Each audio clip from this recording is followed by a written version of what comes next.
Connect हो जा हो जा हो जा। Hello hello hello hello hello hello hello hello hello. अरे हेलो हेलो। कनेक्ट नहीं हुआ क्या रे? Good evening good evening. Connect हो गया क्या बच्चों? अरे वेट कर रहा हूँ यार। राम राम। आ गया। Hello sir sir sir. Yes sir yes sir yes. Welcome welcome welcome once again welcome. हाँ आइए आइए। Good evening good evening good evening. बहुत बढ़िया। सर सिलेबस में थर्मोडायनेमिक्स नहीं लिखा है। नहीं नहीं आएगा, थर्मोडायनेमिक्स तो आएगा। कैसे छूट गया यार? कोई मिसप्रिंट हो गया क्या? लफड़ा पड़ गया? टेस्ट के सिलेबस में जो भी पढ़ाया है वो तो सब आना ही आना है। बिल्कुल बिल्कुल बिल्कुल। थर्मोडायनेमिक्स ऐड कर लेना बेटा सिलेबस में, ठीक है? थर्मोडाइन ऐड करवा दूंगा। चलो अगर थर्मोडाइनमिक्स नहीं लिखा है टेस्ट के सिलेबस में, सब कुछ जो लिखा है वो तो आएगा ही। इंपॉर्टेंट चैप्टर रहेंगे थर्मोडायनेमिक्स, थर्मोकेमिस्ट्री एंड इलेक्ट्रोकेमिस्ट्री, ठीक है? हाँ तो मेरे बच्चों क्या हाल चाल है तुम्हारे? सब ठीक है? आइए आइए। आपको लास्ट क्लास में होमवर्क दिया था मेरे बच्चों, यस और नो? Question bank. ठीक है बेटा। 1 से 20 दिए थे। ओके। आप बोलोगे बिल्कुल दिए थे सर। तो आपको कोई दिक्कत हो तो आराम से देख लो सर।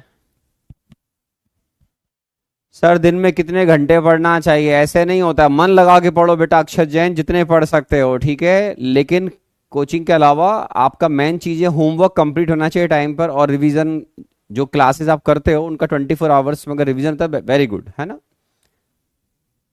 ओके चलो बच्चों, वेरी गुड वेरी गुड। जिन्होंने क्वेश्चन बैंक, मैंने आपको होमवर्क दिया था मेरे प्यारे बच्चों 1 से 20।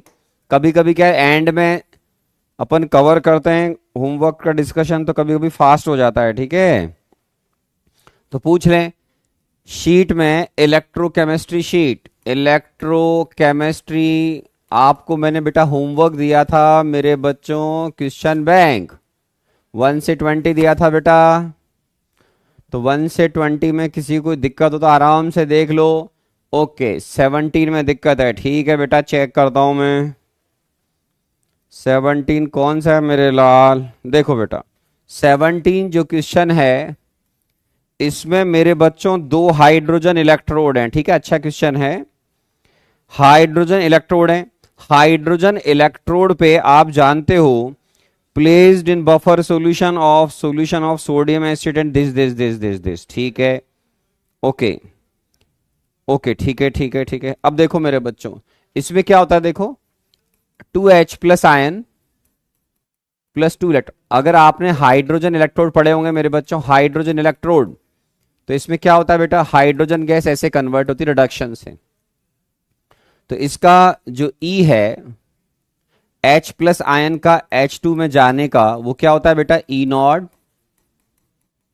-0.0591 डिवाइड बाय 2 log 1 अपॉन, अगर गैस का प्रेशर नहीं दे रहेगा तो अपन 1 ले लेंगे बेटा, H प्लस आयन स्क्वायर, ठीक है? क्योंकि स्टैंडर्ड कंडीशन जनरली रहती है 180 में 1 बार रहता है ना? तो ये 2 से 2 कैंसिल कर लेना बेटा, और ये 0 हो जाएगा। तो इसको आप ऐसा लिखोगे 0.0591 log molar concentration of H plus ion, या इसको आप ऐसे भी लिखते हो मेरे बच्चों 0.0591 माइनस लगा दो pH, ठीक है? ऐसे भी आप चाहें तो लिख सकते हैं। अब तुमने मेरे बच्चों दो हाइड्रोजन इलेक्ट्रोड लिए, आप बोलोगे हाँ सर 2 इलेक्ट्रोड लिए। 2 हाइड्रोजन इलेक्ट्रोड लिए आपने, ठीक है? बफर सॉल्यूशन में डाल दिया बेटा, सोडियम एसिटेट और एसिटिक एसिड के सॉल्यूशन में, जिसमें इसके रेशो ए और बी मेंटेन है। दूसरे इलेक्ट्रोड में ये बी रेशो ए है, ठीक है? Reduction potential values of 2 hydrogen electrode are found to be दो हाइड्रोजन के इलेक्ट्रोड है मेरे बच्चों, बहुत अच्छा क्वेश्चन है, टेस्ट में दिया हुआ है पहले। तो इसमें रिडक्शन की रिएक्शन लिखनी आती है अपने को, आप बोलोगे आती है सर। दो हाइड्रोजन के इलेक्ट्रोड हैं, दोनों का रिडक्शन पोटेंशियल का रिएक्शन लिख लिया। दोनों की रिडक्शन पोटेंशियल को ये बोल रहा है, एक को बोल रहा है बेटा E1, तो इसको PH1 लिख लो। सिमिलरली ऐसे ही दूसरे वाले को भी लिख लो मेरे बच्चों। Similarly E2 is equal to -0.0591 pH of second solution. ठीक है मेरे बच्चों। अब फर्स्ट कंपार्टमेंट में PH1 जो निकाल रहे हो वो क्या होता है बेटा बफर सॉल्यूशन में? Acidic buffer solution. 11th class में आप अपने जमाने में चैंपियन रहे हुए हैं, किसमें? आयनिक इक्विलिब्रियम में। तो बफर सॉल्यूशन का फॉर्मूला क्या था? pH is equal to pK plus log salt upon acid. ठीक है, सॉल्ट अपॉन एसिड। ओके, तो PH1 जो है, PH1 ये pKa, आपको मेरे बच्चों एक बार तो इसने दे रखा है रेशो, ये A रेशो B है, बहुत बढ़िया। दूसरी बार सेकंड कंपार्टमेंट में ये रेशो चेंज हो गया बेटा, लॉग B/A है। आप बोलोगे ये भी सही है सर। तो आप क्या करना मेरे बच्चे, जिसको दिक्कत आई, थोड़ा अच्छा क्वेश्चन है इसलिए आराम से बता रहा हूं, इन दोनों को जोड़ दो, E1 E2 को। ठीक है, तो अगर आप E1 E2 को जोड़ दोगे बेटा, इन दोनों को जोड़ दो, मान लो इक्वेशन नंबर 1, मान लो इक्वेशन नंबर 2, आप दोनों को आराम से जोड़ दो और पीएच की वैल्यू अपन आराम से रख लेंगे बिना किसी टेंशन के। रखते हैं मेरे बच्चे, देखो पहले दोनों को ऐड करो, equation number 1 plus equation number 2। ठीक है बेटा, ये जुड़ गया साहब। अब इनको जोड़ दो, E1 प्लस E2 क्या हो जाएगा बेटा? E1 plus E2 -0.0591 PH1 plus PH2। आराम से चेक कर लीजिएगा, है ना, आराम से देख लो, कोई जल्दी नहीं है। ये देखो दोनों को ऐड करो, E1 प्लस E2 -0.0591 कॉमन ले लो, PH1 प्लस PH2। ठीक है बिट्टू, अब आओ मेरे बच्चे, ये देखो, अब E1 प्लस E2 -0.0591 PH1 के फॉर्मूले याद हैं, pKa plus log A upon B plus again pKa plus log B upon A। ठीक है बेटा, ये दोनों टर्म, ये रेशो उल्टे हैं तो ये कैंसिल हो जाएंगे आराम से। तो ये क्या हो गया बेटा? E1 प्लस E2 -0.0591, इसको जोड़ दो, ये 2 pKa हो गया, 2 pKa। क्या निकालना है बेटा? द वैल्यू ऑफ pKa क्या हो गया बेटा? माइनस, इसको डिवाइड कर दो, E1 plus E2 divide by 0.0591 into 2। Check कर लेना बेटा आराम से। ठीक है, तो यहां से मेरे बच्चों आंसर आ जाना चाहिए। ठीक है, आराम से देख लो। तो ये अपना अच्छा क्वेश्चन है, मतलब सही मायनों में जेई एडवांस में आने लायक क्वेश्चन है। कौन से? जेई एडवांस में आने के लायक क्वेश्चन है। कई क्वेश्चन बहुत इजी हैं, पर ये क्वेश्चन बिल्कुल जेई एडवांस में आने के लायक है, बिल्कुल।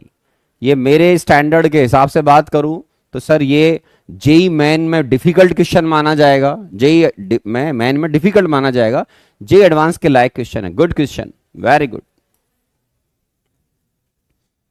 ठीक है, क्योंकि इसमें क्या बेटा, कॉन्सेप्ट क्लियर नहीं होंगे, रिडक्शन पोटेंशियल लिखना नहीं जानता होगा तो बच्चा मरेगा, बफर सॉल्यूशन नहीं समझता होगा तो दिक्कत है, पेशेंस से सॉल्व करना पड़ेगा।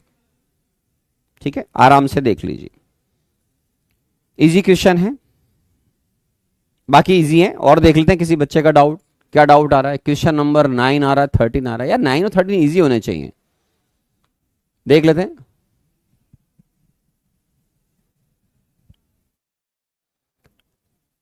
हाँ व्यास जी, आपको आयनिक पढ़ना पड़ेगा बेटा, है ना, अभी 11th क्लास में पढ़ाऊंगा, अभी बस अगले वीक से आयनिक पढ़ाऊंगा। अगले वीक में, हाँ आ जाएगा, अगले वीक में आयनिक आ जाना चाहिए, चेक कर रहा हूं, अगले वीक के एंड में आ जाएगा। यस, चलिए। हाँ जी सर, एक ने पूछा था क्वेश्चन नंबर 9 और 13। ठीक है, चेक कर लेता हूँ भाई साहब। देखो ज्यादा इजी होगा तो पहले डांटूंगा फिर बताऊंगा, जैसे क्वेश्चन नंबर 9 इजी है, जिसने भी पूछा है मेहनत नहीं करी इस बच्चे ने। कौन है ये? प्रतिम गांगुली। मेहनत नहीं करी इसने, ऋषभ ने। और आयुष दास का 13 क्वेश्चन है। ठीक है, बता रहा हूं बेटा। 9th में क्या हो रहा है बेटा? In cell addition of H2SO4 in cathodic compartment. अरे तो अपन ने पढ़ा हुआ है ना बेटा, ई सेल क्या होता है? ई सेल ई नॉट, ठीक है, -0.0591 divide bye 2 log. Next equation लिख ले बेटा। Molar concentration of Zn2 plus pressure of hydrogen gas divide by concentration of H plus ion square आएगा बेटा, है ना। आराम से देख लेना, ये हो जाएगा नेक्स्ट इक्वेशन। अब ये बोलते हैं कि addition of H2SO4 in cathodic compartment. Anode पर, एनोडिक कंपार्टमेंट में क्या होता है बेटा? Zn2 प्लस में जाता है, क्लास में सिखा रखा है। कैथोडिक कंपार्टमेंट वो है जिसमें ये H plus ion electron gain करके हाइड्रोजन गैस में कन्वर्ट हो रहा है। ठीक है, तो अब अपने को सोचना ऐसा पड़ेगा कि सर कैथोडिक कंपार्टमेंट तो वो है जिसमें रिडक्शन होता है, तो H plus ion hydrogen gas में कन्वर्ट हो रहा है। तो इस केस में अगर आप H प्लस आयन ऐड करोगे, इस रिएक्शन को देखो, रिएक्शन कहां गई? ZnS। आपने पढ़ा हुआ बेटा, इलेक्ट्रोकेमिकल सेल एक रिवर्सिबल सेल होता है मेरे बच्चे। अगर तू कैथोडिक कंपार्टमेंट में H2SO4 ऐड करेगा तो H2SO4 के एडिशन से क्या हो जाएगा? H प्लस आयन की कंसंट्रेशन बढ़ जाएगी बेटा। आप क्या ऐड कर रहे हो? H2SO4। तो H2SO4 को ऐड करने से H प्लस आयन की कंसंट्रेशन बढ़ेगी। तो आपने सीखा हुआ है कि ये इक्विलिब्रियम ऑब्वियसली रिएक्टेंट की कंसंट्रेशन बढ़ाओगे तो फॉरवर्ड डायरेक्शन में जाता है, कोई नई बात नहीं है। अब उसके अलावा आप ये जानते हो कि सर H प्लस आयन की कंसंट्रेशन आपकी इस सिचुएशन में जो है वो बढ़ती जाएगी। आप बोलोगे हाँ बढ़ती जाएगी, तो इसी से सॉल्व कर लो आप कि सर देखो, इनका बढ़ने का मतलब है नेगेटिव वैल्यू को इंप्रूव करेगा, और इसके बढ़ने का मतलब है ये ओवरऑल फैक्टर जो है आपका वो डाउन जाने लग जाएगा। डाउन जाने लग जाएगा मतलब ई सेल बढ़ने लग जाएगा। अरे यार बेटा, किसने पूछा 9th? मेहनत नहीं करी। इलेक्ट्रोकेमिस्ट्री में रिएक्शन लिख कर देखो। अगर रिएक्शन नहीं लिखोगे वीर गति को प्राप्त हो जाओगे एग्जाम में। वीर गति का मतलब है नेगेटिव मार्क्स मेरी लैंग्वेज में। ठीक है, तो ये जिसने बच्चे ने पूछा मेहनत नहीं करी, प्रतिम गांगुली आपने बिल्कुल भी। ठीक है, ठीक है, हो गया मेरे बच्चे। अब एक बचा क्वेश्चन नंबर 13 में से एक को तो हो गया, दूसरे को नहीं आया। ठीक है सर, 13 कौन सा है भाई साहब? देखो क्वेश्चन नंबर 13 में बेटे दो हाइड्रोजन के इलेक्ट्रोड हैं, ध्यान देना। एक में आप हाइड्रोजन गैस फ्लो कर रहे हो और एक में क्लोरीन फ्लो कर रहे हो। एग्जाम में अगर गैस का प्रेशर ना दिया जाए तो माना जाता है कि हाइड्रोजन इलेक्ट्रोड या जो भी क्लोरीन वगैरह उनके प्रेशर 1 बार या 180 में आपको मानकर 1 लेकर सॉल्व करना। अगर नहीं देते हैं तो दे देंगे तो बहुत अच्छी बात है। अब ये जो क्वेश्चन नंबर 13 है मेरे बच्चे, इसमें क्या हो रहा है कि जो हाइड्रोजन गैस है ये एनोडिक कंपार्टमेंट में फ्लो हो रही है बेटा, तो ये कन्वर्ट होगी किसमें? 2H plus ion plus 2 electron में। ये एनोड की रिएक्शन हो गई बेटा। कैथोड पर क्या होता है मेरे बच्चे? रिडक्शन। तो कैथोड पर रिडक्शन में क्या हो जाएगा कि सर जो क्लोरीन गैस है ये इलेक्ट्रॉन गेन करके 2Cl माइनस में कन्वर्ट होगी। ठीक है, इससे आप रिएक्शन को ऐड कर सकते हो। N का वैल्यू 2 आ जाएगा बेटा। ओ सॉरी, ठीक है। इसके बाद क्या करोगे मेरे बच्चे? Hydrogen plus chlorine 2H plus plus 2Cl minus aqueous, ये हो गया सेल रिएक्शन। ठीक है मेरे बच्चे। अब इसमें एग्जामिनर बोल रहा है कि सर कंसंट्रेशन चेंज करूं, तो पहले तो E cell, E naught cell -0.0591 divide by this log molar concentration of H plus square Cl minus square divide by pressure of hydrogen pressure of chlorine. ये लीजिए। अब इसमें क्या होगा? गैसेस के प्रेशर दे रखे हैं क्या बेटा? गैस के प्रेशर नहीं दिए हैं, तो इसका मतलब कांस्टेंट रख रहा होगा। ठीक है सर, तो प्रेशर कांस्टेंट रख रहा होगा। तो आप क्या कर सकते हैं यहां पर कि इसको ऐसे भी लिख सकते, सामने देखते रहना मेरे बच्चों, इसको मैं ऐसे भी लिख सकता हूं, 2 की जगह लिखोगे 1, ये स्क्वायर कैंसिल कर दूंगा और इनके प्रेशर हो जाएंगे हाफ। ठीक है, ये लीजिए। तो अब आप अगर कंसंट्रेशन चेंज करोगे, जैसे मान लो मैं ई सेल को E1 लिखता हूं बेटा, है ना, तो ये बोलते हैं कि अगर मैं 100 टाइम्स कंसंट्रेशन कर दूंगा तो क्या होगा, अरे 100 टाइम्स करोगे तो चेंजेस आ जाएंगे ना बेटा। ये दोनों ही हाइड्रोजन के इलेक्ट्रोड थे, दोनों में ही आपने पढ़ा हुआ है क्लास के अंदर कि भाई जैसे ये इलेक्ट्रोड है आपका, हाइड्रोजन का इलेक्ट्रोड है, इसमें क्लोरीन फ्लो हो रही है, बहुत बढ़िया। अब ई नॉट सेल नहीं दे रखा है, कोई बात नहीं, -0.0591, ठीक है, डिवाइड बाय 1। लेकिन अगर आप इनकी कंसंट्रेशन को मान लो मेरे बच्चों, initially H plus ion first वाले केस में और Cl माइनस, ये दोनों ही 1 m ईच हैं, दोनों ही 1 m ईच है मान लो। तो अगर आप इनको 10 टाइम्स कर दोगे तो 10 इंटू 10 हो जाएगा, तो इफेक्ट क्या आएगा ये आपको मैथमेटिकली निकालना आना चाहिए। ठीक है, तो कंसंट्रेशन आप कुछ भी मान लें, सी मान लें, 1 m मान लो, इजी है, फटाफट एग्जाम में जल्दी न्यूमेरिकल सॉल्व होगा। गैसेस के प्रेशर 1 ले लो, फटाफट सॉल्व होगा। क्यों? क्योंकि एग्जामिनर प्रेशर चेंज नहीं कर रहा है, वो केवल आयंस की कंसंट्रेशन चेंज कर रहा है। तो फटाफट प्रेशर को 1 मान लो और गैसेस की आयन की कंसंट्रेशन को शुरू में 1 1 मान लो। 10 टाइम्स करते हुए दोनों कंसंट्रेशन 10 10 हो जाएंगे, ये लो, तो प्रॉब्लम का आंसर आ जाएगा। मैथ्स तो आनी चाहिए कि अगर लॉग में 100 आ गया तो लॉग 100 को हम क्या लिख सकते हैं, अब इतना तो आना चाहिए। ठीक है, ठीक है, हो गया सर, हो गया साहब। तो क्वेश्चन नंबर 13 हो गया सर, अनुराग आनंद ने पूछा था, बता दिया सर, और भी बच्चों ने पूछा था। Not given pressure of gas, बेटा जरूरत नहीं है प्रेशर की, इसलिए जरूरत नहीं है कि एग्जामिनर प्रेशर चेंज नहीं कर रहा है। आप एग्जाम में 1 1 लेके सॉल्व करो ना, कौन मना कर रहा है आपको, क्योंकि प्रेशर कांस्टेंट रखना है। तो ऐसा वैल्यू लो जिससे आपकी प्रॉब्लम फटाफट सॉल्व होती हो, इसको बोलते हैं इंटेलिजेंट मूव। मेरे को एक आईआईटी के प्रोफेसर थे, उन्होंने ये सिखाया था, उनसे मेरे इंटरेक्शन हुए थे कि इंजीनियर को ऐसा सोचना चाहिए जिससे प्रॉब्लम सॉल्व हो, ऐसा नहीं सोचना चाहिए जिससे प्रॉब्लम बिगड़ जाए, कॉम्प्लिकेट हो जाए। अच्छा इंजीनियर वो जो प्रॉब्लम को ऐसा स्मार्ट तरीके से सोचे कि उससे प्रॉब्लम सॉल्व होती हो। ठीक है, हो गया सर।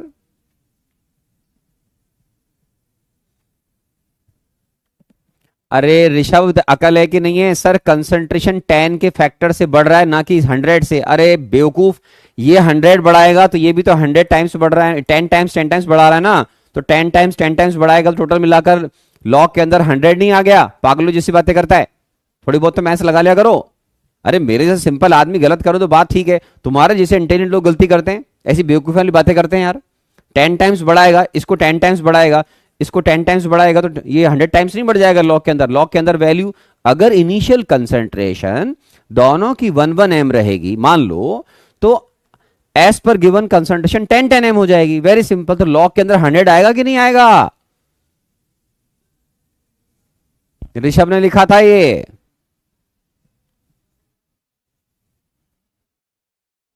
ये लिखा है ना, 10 10 टाइम्स कंसंट्रेशन बढ़ाएंगे। अब तो समझ में आ गया ऋषभ के, नहीं आया बीवी? क्यों रे ऋषभ यार?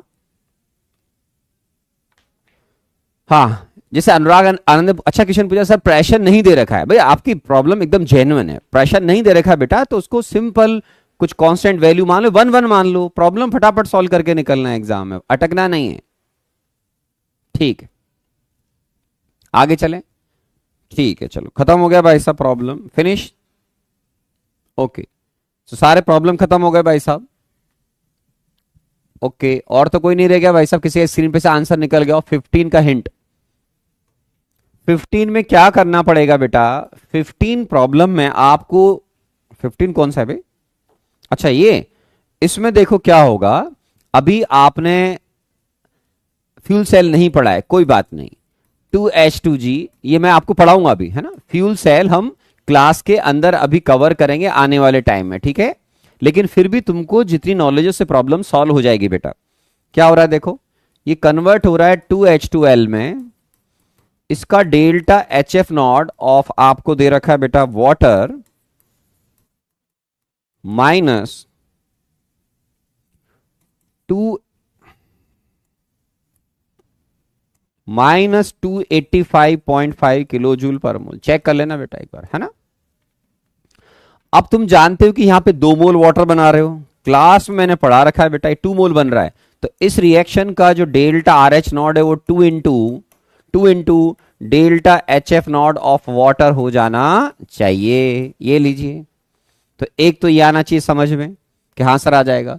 फिर तुम्हें ये आना चाहिए कि डेल्टा आर जी नॉट जो होता है वो होता है delta R H not minus T into delta R S not. ठीक है। टेम्परेचर मेरे बच्चे जिसमें कुछ दे रखा होगा 298 ये यस, टी दे रखा है 298 केल्विन। ठीक है। और अब तुमसे क्या पूछ रहा है बेटा एग्जामिनर, डेल्टा एस नॉट निकालो। ठीक है, डेल्टा एस नॉट निकालना है। टी दे रखा है बेटा, डेल्टा आर एच नॉट आपने अभी अभी निकाल लिया। अब डेल्टा जी नॉट कैसे निकलेगा? डेल्टा जी नॉट निकलेगा रिएक्शन से।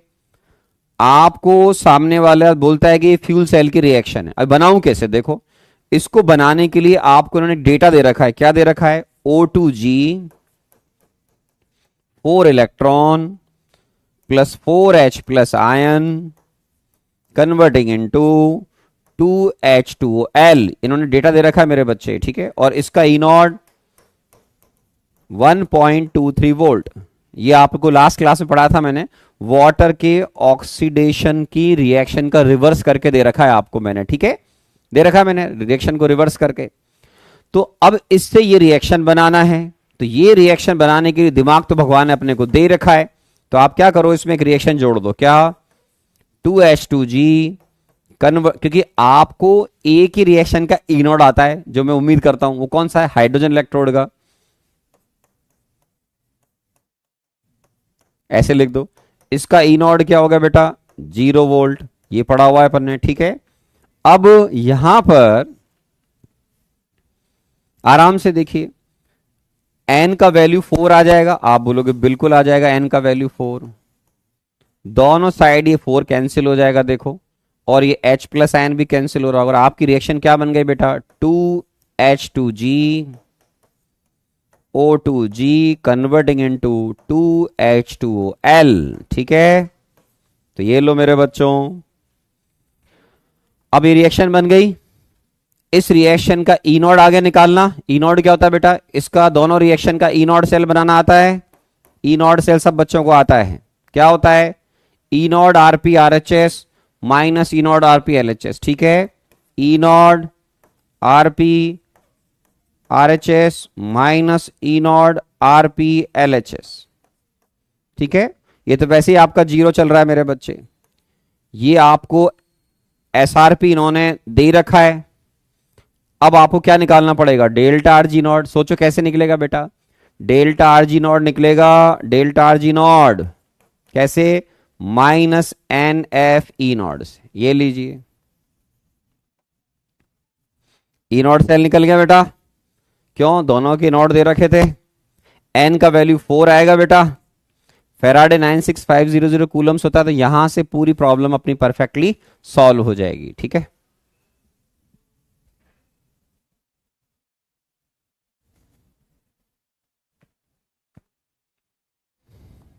हो गया भाई साहब? चलिए फिनिश, सारे प्रॉब्लम खत्म हो गए अपने। चलिए, और किसी का रहता नहीं का क्वेश्चन? प्रतिम गांव एक रह गया। 17वां क्वेश्चन खत्म हो चुका है, बता दिया, लेट आया हुआ है तो। अब देखिए last question, 12 number question. Question number 12 में बेटा आपको रिएक्शन बनानी पड़ेगी। एक रिएक्शन दे रखा है, AU solid plus 2CN minus aqueous plus 1/4 O2G plus half H2L converting into AuCN twice minus aqueous plus OH minus. ठीक है, ये रिएक्शन अपने को बनानी है मेरे बच्चों। अब ये रिएक्शन बनाने के लिए थोड़ा दिमाग लगाना है इसके अंदर, वो होना चाहिए कि ये रिएक्शन चाहिए अपने को। अब इस रिएक्शन के लिए सामने वाले ने कुछ रिएक्शन दे रखी है अपने को। देखो बेटा, एक तो दे रखा फॉर्मेशन कांस्टेंट। फॉर्मेशन कांस्टेंट का किसका दे रखा है बेटा? इसी गोल्ड के आयन का, एनायन का, सॉरी AuCN ट्वाइस माइनस का दे रखा है। कितना दे रखा है भाई साहब? X। ठीक है, तो पहले तो फॉर्मेशन कांस्टेंट क्या होता है ये आना चाहिए कि सर फॉर्मेशन कांस्टेंट की जो रिएक्शन है वो ये होती है AU CN twice minus aqueous, ये किससे बनेगा बेटा AU2 plus aqueous 2CN minus aqueous, ये लीजिए, ठीक है। अब क्योंकि इलेक्ट्रोलाइटिक सेल पढ़ रहे हैं बेटा, तो यहां पर हम एरो सिंगल बनाते हैं, ठीक है, तो वो तो कोई बात नहीं, सिंगल डबल आप कुछ भी बनाओ, कोई टेंशन नहीं है यहाँ पे ना। इस आयनिक पढ़ा होगा, इसको बोलते हैं हम कॉम्प्लेक्स आयन फॉर्मेशन का कांस्टेंट, KF बोलते हैं बेटा, K फॉर्मेशन या KF फॉर्मेशन कांस्टेंट बोलते हैं आयनिक में इसको। तो ये KF आ गया। तो एक रिएक्शन तो ये है। अब देखो इसमें मुझे राइट हैंड साइड पर ये चाहिए, तो राइट हैंड साइड पर ये, मतलब मुझे इस रिएक्शन को रिवर्स नहीं करना है, क्योंकि 2CN माइनस भी मिल रहा है और ये कंपाउंड भी मिल रहा है। अब आपने क्या करेंगे, गोल्ड को लाओ, गोल्ड को लाओ, और ये हाफ 1/4 O2 1/2 H2O, इसके लिए आपको जो फर्स्ट रिएक्शन दे रखी है उसका 4 से डिवाइड कर देना। कर दें 4 से डिवाइड, करो 4 से डिवाइड। इसको 4 से डिवाइड करोगे बेटा तो क्या आएगा रिएक्शन, देखो 1/4 O2 प्लस हाफ H2O, मैं डिवाइड कर रहा हूं बेटा, plus electron converting into OH minus, और इसका E नॉट। आप जानते हैं मेरे बच्चों, किसी भी रिएक्शन को डिवाइड करने से उसका E नॉट चेंज नहीं होता है ना, तो ये आ गया। अब देखो 1/4 O2 भी इधर आ जाएगा बेटा, हाफ H2O भी आ गया भाई साहब, और OH माइनस भी आ गया। बस अब मुझे जो है ऐसा लग रहा है कि केवल मुझे गोल्ड चाहिए, तो इसका मतलब मैं एक रिएक्शन और ले आऊं। कौन से वाली, देखो सामने देखो बेटा, कलर चेंज करके दिखा रहा हूं। इसका मतलब मुझे जो रिएक्शन चाहिए वो ये है कि सर मैं AU के AU2 प्लस 2 इलेक्ट्रॉन, ठीक है, इस रिएक्शन की अगर मैं बात करूं, ठीक है, तो अगर मैं कहीं से ये ले आऊं, या अब अपने इलेक्ट्रॉन भी इसमें एक है तो ये भी ठीक है सर, तो आप क्या करेंगे, इसमें अपने को इलेक्ट्रॉन अगर एक है तो आप क्या करो, यहां पर ये AU प्लस का कुछ दे रखा है क्या बेटा, देखता हूं AU प्लस के बारे में कोई इंफॉर्मेशन है, हाँ है, AU प्लस के बारे में इंफॉर्मेशन है, तो इसको AU प्लस प्लस इलेक्ट्रॉन में ले आओ। अब देखो अगर आप ऐसा कर देते हैं मेरे बच्चे, तो अब देखना इन रिएक्शन को जोड़ दिया, ये देखो यार AU बेटा, ये तो AU2 प्लस है, AU2 प्लस है, एक मिनट चेक कर रहा हूं मैं, लेफ्ट हैंड साइड पर गोल्ड है, ठीक है, 2CN माइनस है, ये भी ठीक है, हाँ 1/4 से डिवाइड किया, ये भी ठीक है सर। अब मुझे चाहिए, ओहो मुझे AU इस तरफ चाहिए, ये भी ठीक है। ओ मैंने इधर गलत लिख दिया ना बेटा, ये AU CN ट्वाइस माइनस था, ट्वाइस माइनस, ये तो इलेक्ट्रिकल न्यूट्रल हो जाएगा। Just a minute, just a minute, just a minute, ठीक है, सिली मिस्टेक हो गई, ठीक कर लेते हैं, कोई दिक्कत नहीं है। ये AU प्लस एक्वस, ठीक है, अब AU से AU प्लस एक्वस में जाएंगे, बहुत बढ़िया। अब देखिए ये भी कैंसिल हो जाएगा, इलेक्ट्रॉन भी कैंसिल हो जाएगा। अब देखो ये AU प्लस से AU प्लस कैंसिल, इलेक्ट्रॉन से इलेक्ट्रॉन कैंसिल, तो रिएक्शन वही बन गई बेटा, AU solid plus 2CN minus plus half O2 plus half H2O converting into AU CN twice minus plus OH minus. Check कर लो बेटा, यही रिएक्शन बन गई। आप बोलोगे देखो 1/4 O2, sorry, half this 2CN minus something आ गया। अब आपको इतना आना चाहिए कि इन तीनों रिएक्शन का आपको क्या निकालना पड़ेगा बेटा, delta G not, delta G1 not, delta G2 not, delta G3 not, और ये डेल्टा RG नॉट निकालना है। तो आप क्या करोगे, इस डेल्टा RG नॉट को, जिस बच्चे ने पूछा तीनों के डेल्टा G नॉट को ऐड कर दो। एक मेहनत और करनी पड़ेगी, जिस बच्चे ने पूछा है, क्या तेरे को बेटा इस रिएक्शन का नॉड शायद नहीं दे रखा है, तो सामने वाले ने आपकी हेल्प कर रखी है, क्या कि मुझे चाहिए AU से AU प्लस में जाने का नॉड, ठीक है, तो इसके लिए बहुत पढ़ा रखा है मैंने क्लास में, आपको दो हिंट दे रखे सामने वाले एग्जामिनर ने कि जैसे Au3 प्लस प्लस आपको एक दे रखा है बेटा सामने वाले ने 3 इलेक्ट्रॉन कन्वर्टिंग इनटू Au, ठीक है। और एक रिएक्शन और दे रखा है Au2 plus plus 2 electron converting into Au, ठीक है।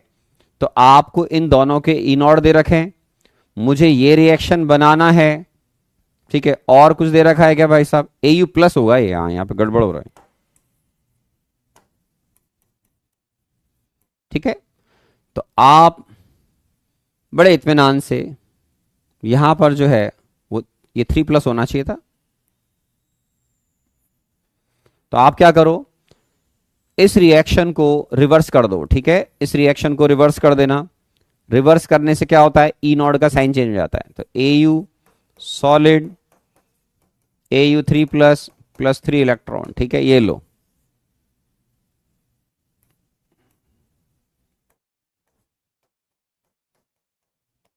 बस ध्यान रखना बेटा, रिएक्शन रिवर्स करोगे तो उसका ई नॉट चेंज हो जाएगा, ठीक है। और आई होप कि आपको इनके डेल्टा G1 लिखना आते होंगे, delta G4 not minus NFE not, ठीक है। और डेल्टा G5 नॉट ये भी माइनस NFE नॉट से निकाल लेना, ठीक है। तो लेंथी क्वेश्चन है लेकिन एडवांस के हिसाब से अच्छा क्वेश्चन है कि भाई जेई एडवांस में आए, देख देख के करते जाओ, किस रिएक्शन को डिवाइड करना है, किसको मल्टीप्लाई करना है, किसको रिवर्स करना है। ये सब चीजें प्रैक्टिस से आती हैं, जितना प्रैक्टिस करोगे अच्छा रहेगा। प्रैक्टिस मेक्स परफेक्ट, सबने सुना होगा, ठीक है। ठीक है, हाँ कर लो अपने आप, ठीक है, ये हो जाएगा भाई साहब, फर्स्ट क्लास, सारे प्रॉब्लम खत्म। ओके, ठीक है। ये कौन मूर्ख है, ये लड़का कोई पढ़ता नहीं, प्रतिम गांगुली। तुम पढ़ते लिखते नहीं हो क्या बेटा बिल्कुल भी? हैं, ये तो बिल्कुल भी नहीं पढ़ता प्रतिम गांगुली, बिल्कुल ही गए बीते हो क्या बेटा? हैं, बिल्कुल मेहनत नहीं करते हो, पेरेंट्स का नाम खराब करोगे तुम तो यार। ऐसे क्यों पढ़ाई करते हो भाई? 20 देखो बच्चों, क्या क्वेश्चन है, BrO3 माइनस Br माइनस में जा रहा है। अब तो शर्म आने लगी भाई ऐसे बच्चों के ऊपर कि पढ़ते हैं कि मजाक करते हैं। बताओ, मैं डाउट आराम से बता रहा हूं, ये कुछ भी पूछा जा रहा है। एफर्ट ही लगाने इसको। Br में नंबर क्या है, इस बेवकूफ को तो ये भी नहीं आता होगा कि Br में इसका नंबर +5 है, +5 से -1 जा रहा है, इसका मतलब ये 6 मोल इलेक्ट्रॉन गेन कर रहा है। तो आपने जो रेडॉक्स पढ़ा था उसके हिसाब से इसका n फैक्टर 6 है।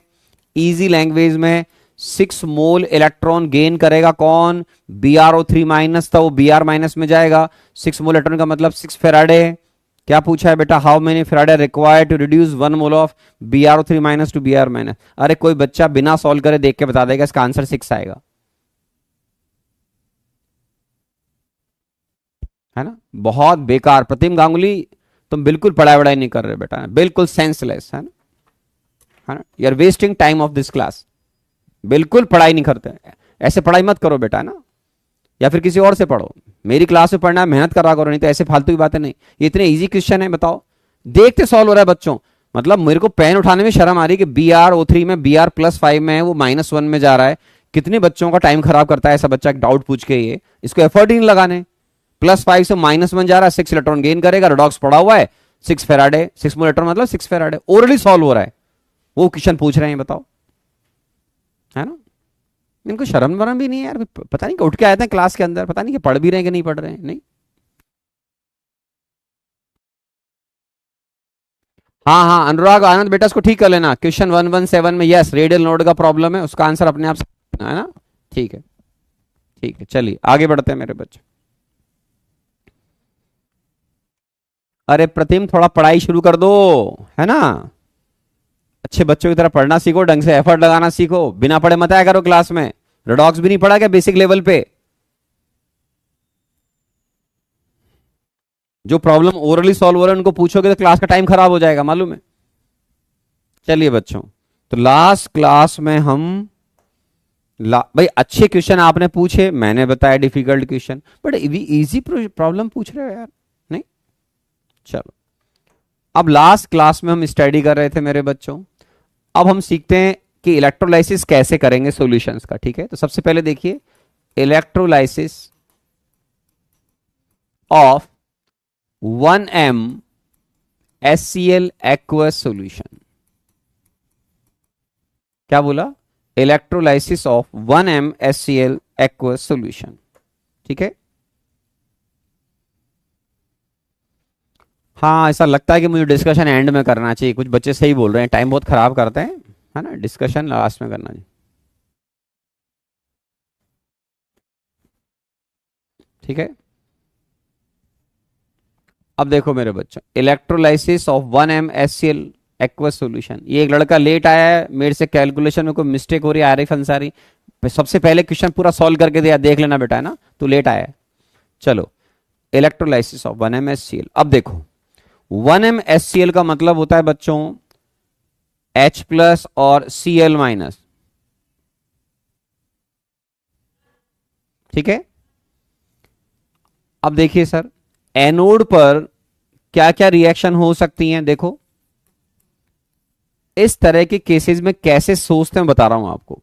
पहले आयनिक का बेसिक नॉलेज, 1 MnCl का मतलब 1 MH+ हो गया और 1 MCl- हो गया। ठीक है। अब मैं पूछूंगा कि सॉल्यूशन में कैटायन कितने हैं, तो आपकी खोपड़ी चलेगी, HCl को पानी मिला। आराम से सुनना बस, मैं पढ़ूंगा भी नहीं, तुम स्क्रीन पे क्या लिख रहे हो, काम की बातें सुनना शुरू कर दो, क्योंकि इस क्लास में स्टूडेंट नहीं टीचर भी पढ़ते हैं, तुमको मालूम नहीं होगा ये, कई टीचर्स इस क्लास को नोट करते हैं, अच्छी बात है, नॉलेज ले रहे हैं, कोई बुराई नहीं उसमें। तो 1 MnCl का मतलब 1 MH+ और 1 MCl- हो गया, 1 MH+ 1 MCl- हो गया। अब सॉल्यूशन में कैटायन तो बेटा एक ही है, आप बोलोगे H+ आयन। मैं बोलूंगा बेटा उसका सोर्स कौन है, आप बोलोगे HCl। इस सॉल्यूशन की पीएच अगर आप बात करें तो हम तो पीएच को नियरली जीरो बोलते हैं, जीरो बोलते हैं, कंसिडर्ड सॉल्यूशन हो गया। तो आपके पास कैथोड पर तो मेरे बच्चों कंपटीशन ही नहीं है यार, कैथोड पर तो कोई कंपटीशन ही नहीं है। H+ आयन इलेक्ट्रॉन गेन करके हाइड्रोजन गैस में कन्वर्ट हो जाएगा। एनोड पर दो रिएक्शन हो सकती है मेरे बच्चों, कौन कौन सी, 2Cl-, ये Cl2 गैस में और 2 इलेक्ट्रॉन में कन्वर्ट हो तो इसका E0 OP -1.36 वोल्ट, बता रहा हूं मैं आपको, है ना। और एक ऑक्सीडेशन ऑफ वाटर की रिएक्शन होती है, वाटर के अंदर OH- आयन है, बिल्कुल मालूम है सर, लास्ट क्लास में सिखाया था कि ऑक्सीडेशन ऑफ वाटर की रिएक्शन दो रिएक्शन से ऐड करके बना रखी है, थर्मोडायनेमिकली उन दोनों के डेल्टा G0 जोड़ दो, तीसरी रिएक्शन के डेल्टा G0 के बराबर आते हैं, तो उससे E0 निकलता है उसका -1.23 वोल्ट, जिसका नाम है ऑक्सीडेशन ऑफ वाटर। तो ये रिएक्शन भी आपने लास्ट क्लास में सुनी होगी मेरे बच्चों, कौन सी याद दिला रहा हूं, मैंने कहा था याद रखना इसको, 2H2L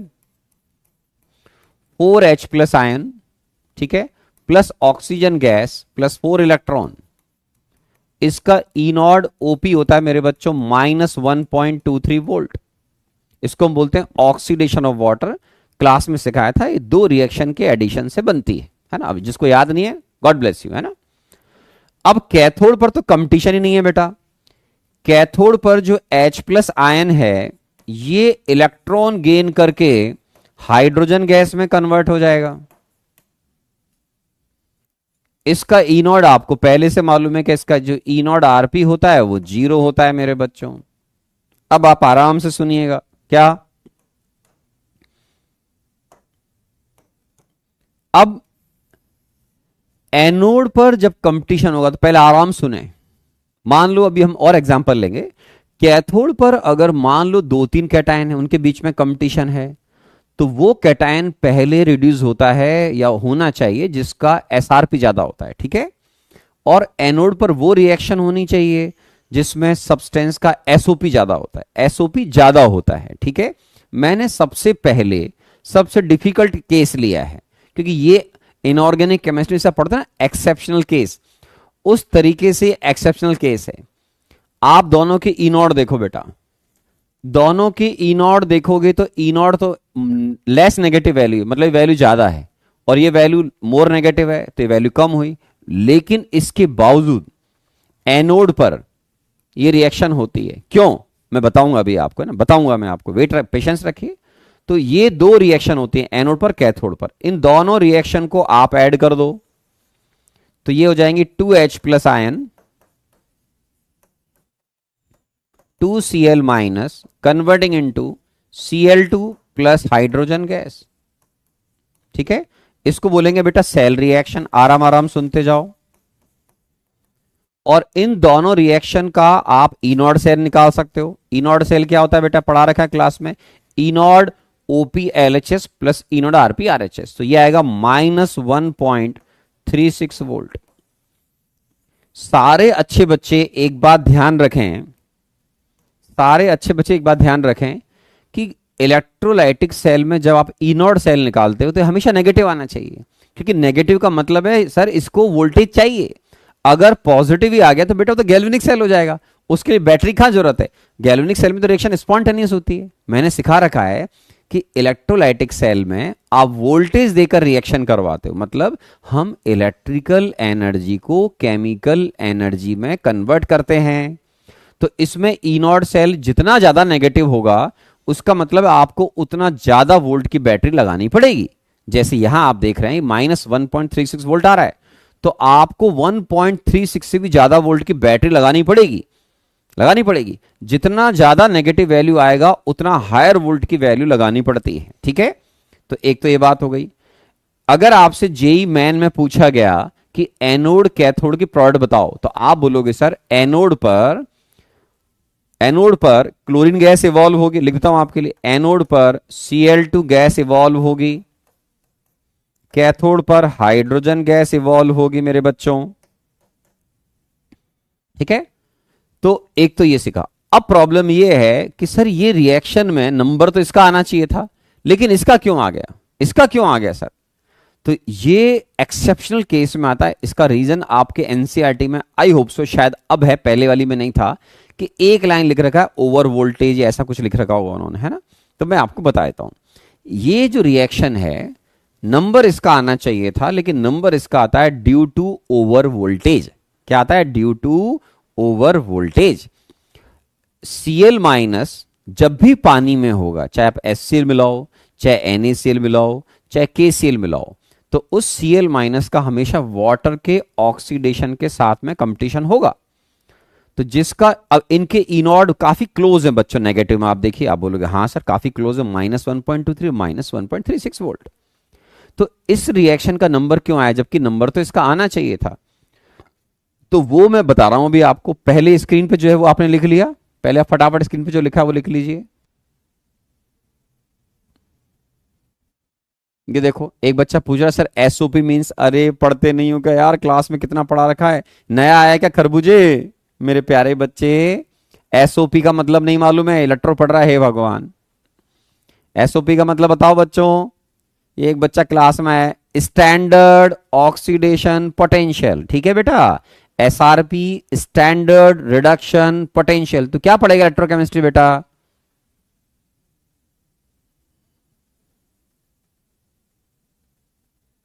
लिख लिया? ओके। अब सुनो मेरे प्यारे बच्चों, ये लिख लिया आपने? आप बोलोगे हाँ सर लिख लिया। तो देखिए अब when we electrolyze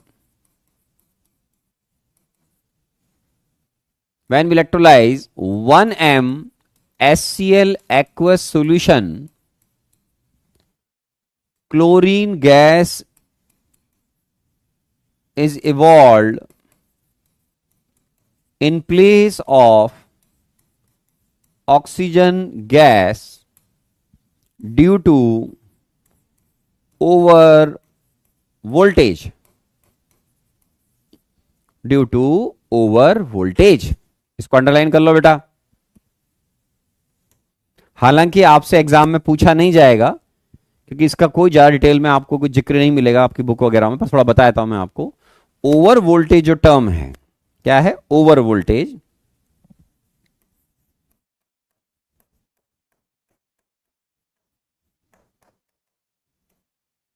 over voltage actual में एज पर काइनेटिक्स, तुमने काइनेटिक्स पढ़ा होगा बेटा। काइनेटिक्स में हम रिएक्शन की रेट को डील करते हैं। आप बोलोगे हाँ सर पढ़ा था। होता क्या है मेरे बच्चों कि ये सारे जो इनॉड मेजर किए हैं, मैंने आपको इलेक्ट्रोकेमिकल सीरीज में बताया होगा, ये सारे इनॉड हमारे साइंटिस्ट ने 290 केल्विन मतलब 25 डिग्री सेंटीग्रेड, जिसको हम रूम टेम्परेचर बोलते हैं, उसमें मेजर किए गए हैं, ठीक है। तो ये जो इनॉड आपने मेजर करे, कुछ रिएक्शन के इनॉड को हमने बनाया, थ्योरेटिकली कैलकुलेट कर लिया। जैसे वाटर का ऑक्सीडेशन का रिएक्शन, दो रिएक्शन के एडिशन से बना, तो दोनों के डेल्टा जी नॉट को जोड़ो, तीसरे का डेल्टा जी नॉट आ जाएगा, और डेल्टा जी नॉट था -NF नॉट, तो वहां से निकलता है। तो थियोरिटिकली भी निकाल रखा है कुछ ई नॉट अपन ने।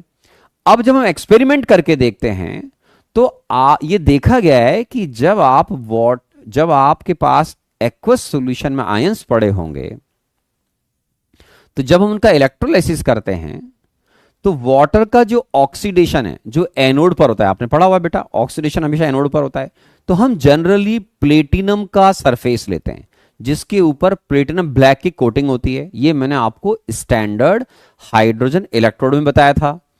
तो प्लेटिनम की सरफेस पर जो हम प्लेटिनम ब्लैक की कोटिंग करते हैं, रूम टेम्परेचर 25 डिग्री सेंटीग्रेड पर जब इस रिएक्शन को परफॉर्म किया जाता है तो ये देखा गया है कि ये रिएक्शन बहुत स्लो होती है। तो इसको इफेक्टिव रेट से करने के लिए, रूम टेम्परेचर पर सिग्निफिकेंट रेट से रिएक्शन हो, उसके लिए देखा गया है कि इस रिएक्शन को परफॉर्म होने के लिए एक्टिवेशन एनर्जी की जरूरत पड़ती है। रूम टेम्परेचर पर oxidation of water as per kinetics बहुत स्लो प्रोसेस या रिएक्शन है। इसको रूम टेम्परेचर पर सिग्निफिकेंट तरीके से करने के लिए, सिग्निफिकेंट रेट से करने के लिए हमें एक्टिवेशन एनर्जी की जरूरत होती है। तो वो एक्टिवेशन एनर्जी आपको देनी पड़ेगी। आपने 11th में पढ़ लिया होगा, एनर्जी क्या होती है? Charge into voltage. तो हम इलेक्ट्रॉन का फ्लो करते हैं बैटरी से, वोल्ट कितना लगाओगे वो आपको मालूम होना चाहिए। तो हम ये energy in terms of voltage दे रहे होते हैं।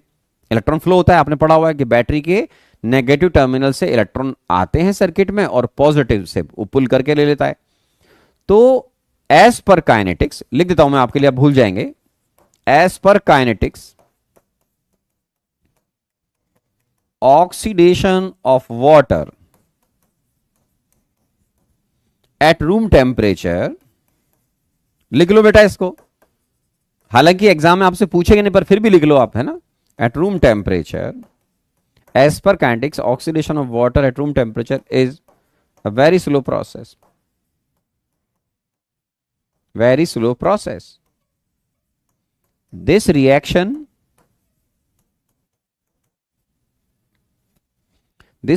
is required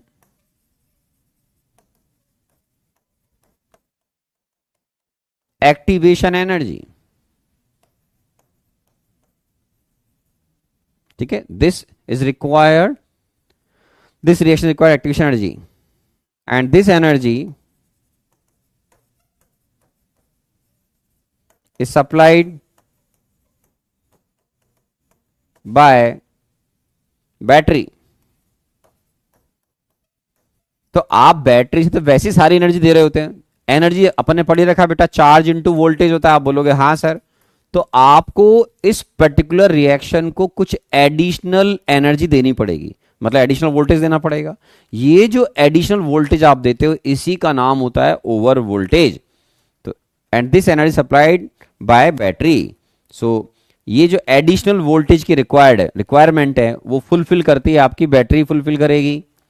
ठीक है, तो या फिर ऐसे बोले this energy supplied by battery, और you can say energy supplied in terms of volt. हमारी जो बैटरी है वो ही हमको सप्लाई करती है वोल्ट को। आपको कितने वोल्ट की बैटरी लगानी हो मैंने बताया, जितना ज्यादा ई नॉट सेल नेगेटिव आएगा आपको उतना ज्यादा वोल्ट की बैटरी लगानी पड़ेगी। तो आपको एक्सपेरिमेंट करते समय जो एडिशनल वोल्टेज की रिक्वायरमेंट है, ठीक है, तो ये जो एडिशनल वोल्टेज है, okay,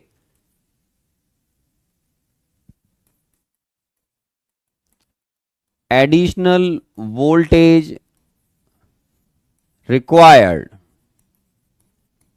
is called over voltage. तो होता क्या है मेरे बच्चों की ई नॉट जब ओपी निकालते हैं वाटर का एक्चुअल, तो ये -1.23 प्लस एक्स आएगा वोल्ट। ये जो एक्स है इसी का नाम होता है बेटा ओवर वोल्टेज। ये एक्सपेरिमेंट करके देखना पड़ता है। जैसे आपको याद नहीं करना पर फिर भी बताता हूं मैं कि sir platinum surface coated with platinum black, इस सरफेस पर मेरे बच्चों x की वैल्यू ऑलमोस्ट 0.25 आती है, ऑलमोस्ट 0.25 वोल्ट आती है। तो इसका मतलब यह हुआ कि इस रिएक्शन को जब आप रूम टेम्परेचर पर अदर रिएक्शन के साथ में सिग्निफिकेंट रेट से परफॉर्म करवाते हैं तो आपको एक्स वोल्टेज एक्स्ट्रा देना पड़ेगा। एनर्जी देनी पड़ रही है, एनर्जी क्या, चार्ज इनटू वोल्टेज, तो बेटा वोल्टेज जो एक्स्ट्रा देना पड़ेगा बैटरी से उसको हम बोलते हैं ओवर वोल्टेज। ये value E not OP actual, ये आपका -1.2 से जोड़ दो तो -1.48 वोल्ट आएगा। चेक कर लो, 1.48 वोल्ट आएगा। ये अगर आप सरफेस को चेंज करते हो मेरे बच्चों, मान लो आपने सरफेस किसी और इलेक्ट्रोड के लिए, निकल की ले ली, आपने प्लेटिनम की स्मूथ सरफेस ले ली जिस पर आपने ब्लैक की कोटिंग नहीं कर रखी है, तो ये ओवर वोल्टेज की वैल्यू चेंज होती रहती है सरफेस के अकॉर्डिंग। ये टिपिकल इलेक्ट्रोकेमिस्ट्री इंजीनियरिंग पढ़ोगे कि सरफेस का रफनेस क्या है, पोरोसिटी क्या है, गैस उसके कांटेक्ट में आ रही है तो किस तरीके से आयन और गैस एक दूसरे में कन्वर्ट हो सकते हैं रिवर्सिबल नेचर में। तो ये एक अलग पार्ट है आपके इलेक्ट्रोकेमिस्ट्री का जिसमें आपको नहीं पढ़ना होता, आपके सिलेबस में मेंशन नहीं है, चीजें है भी नहीं एनसीईआरटी वगैरह में, लेकिन एडिशनली बता रहा हूं कि ये जो रिएक्शन है ओवर वोल्टेज जो होता है, ये अगर आप सरफेस चेंज कर दोगे, मान लो किसी बच्चे ने बोला कि सर मैं प्लेटिनम ब्लैक की कोटिंग नहीं करूंगा, मैं स्मूथ प्लेटिनम लूंगा बस, तो उस पर ही वैल्यू और ज्यादा आती है मेरे बच्चों। वैल्यूज तो मुझे बहुत सारी याद है पर मैं लिखाता नहीं बच्चों की, बच्चे सोचते हैं याद करनी है ना, एक वैल्यू याद है बहुत है बस, वो भी पूछेगा नहीं एग्जाम में, डोंट वरी। तो इसका मतलब ये हुआ कि हमारे पास जब हम वाटर के ऑक्सीडेशन की बात करते हैं रूम टेम्परेचर पर, तो एक्चुअल में देखा गया है कि हम generally platinum black coated electrode use करते हैं, जो मैंने सिखा रखा है आपको हाइड्रोजन इलेक्ट्रोड में, तो उसमें ये वैल्यू लगभग ही आती है। तो उसकी वजह से क्लोरीन का नंबर आ जाता है, उसकी वजह से मेरे बच्चों क्लोरीन का नंबर आ जाता है। देखो ये आपने लिखा है, ये एक्चुअल में कितना आया, -1.48 वोल्ट के आसपास आता है, तो उस हिसाब से इसका नंबर आ जाता है। तो अब एग्जाम में मान लो, एग्जामिनर तो पूछेगा नहीं आपसे ओवर वोल्टेज क्या होता है, write down short notes on over voltage, कुछ नहीं पूछने वाला एग्जामिनर। हमें तो फैक्ट मालूम है बस कि सर एक्चुअल में नंबर O2 का आना चाहिए लेकिन नंबर Cl2 क्यों आया, ड्यू टू ओवर वोल्टेज, बस खत्म। अब ये Cl2 में एग्जाम में मान लो 1 mScl भी नहीं लिखा है तो आंसर कैसे दूंगा सर मैं। तो आपके लिए मैं हेल्प कर रहा हूं कि एग्जामिनर ने अगर वर्ड लिख दिया डाइल्यूट, तो डाइल्यूट सॉल्यूशन में क्या होगा, Cl- की कंसंट्रेशन कम हो जाएगी बेटा, तो उसके ऑक्सीडाइज होने का नेचर कम हो जाएगा, नस्ट इक्वेशन से पता लग जाता है।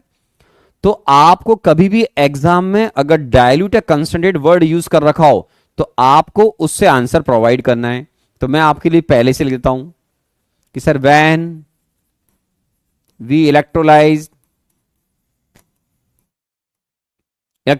कौन सा, first dilute Cl- aqueous solution, अगर एग्जाम में लिखा हुआ है तो आप लिखना sir chlorine gas is evolve, oh dilute लिखा है क्या, ओ सॉरी, डाइल्यूट का मतलब बेटा O2 गैस का नंबर आना चाहिए, O2 गैस इज इवॉल्व, क्योंकि अगर डाइल्यूट सॉल्यूशन होगा तो उसके ऑक्सीडाइज होने का नेचर कम हो जाएगा।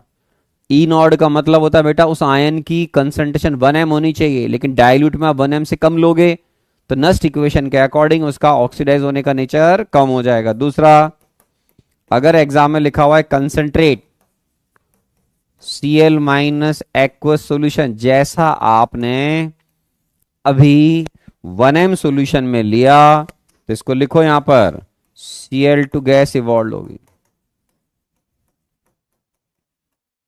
हमें आईआईटी के हिसाब से इलेक्ट्रोलाइसिस में जो पहले प्रोडक्ट बनता है उसी को लिखना होता है, राइट। तो अगर एग्जाम में कुछ भी कंसंट्रेशन इधर का तो घबराना नहीं है, डाइल्यूट क्लोराइड आयन सॉल्यूशन है तो आपका आंसर होगा O2 गैस, कंसंट्रेट लिखा हो मेरे बच्चों तो आपका आंसर होगा क्लोरीन गैस, ठीक है ना। 1 mScl का मतलब कंसंट्रेट माना जाएगा, डाइल्यूट मतलब 10⁻³ -2 -4m, 0.1 को हम फेयरली कंसंट्रेट सॉल्यूशन लगभग बोलते हैं आयनिक के अंदर, ठीक है। तो ये इतना डिटेल काम आया नहीं है, लेकिन आप इन 2 पॉइंट को जरूर याद रखें। मैं ये नहीं कह रहा हूं कि वो आपसे और वोल्टेज बोलेगा आपको वैल्यूज याद होनी चाहिए, लेकिन एक्सेप्शनल केस है, थोड़ा सा नॉलेज होना सेफ साइड पे अच्छी बात है। अपन ने ज्यादा बता दिया आपको, ठीक है, तो लिख लीजिए इसको, ये जरूर लिखें, ये दोनों पॉइंट लिख के रखो। क्यों बेटा, अभी HCl पढ़ रहा हूं, कल को मैं NaCl पढ़ूंगा या KCl पढ़ूंगा तो बार बार ये प्रॉब्लम आएगी। तो जब भी सॉल्यूशन में KCl का मतलब क्या है, K+ और Cl- आयन, तो फिर कंपटीशन Cl- का वाटर के साथ में होगा। तो जब भी एग्जाम में लिखा हो dilute HCl solution, dilute KCl NaCl solution, आपका आंसर होगा सर O2 गैस बनेगी। कंसंट्रेट में क्लोरीन गैस बनेगी। वेरी सिंपल, लिख लो।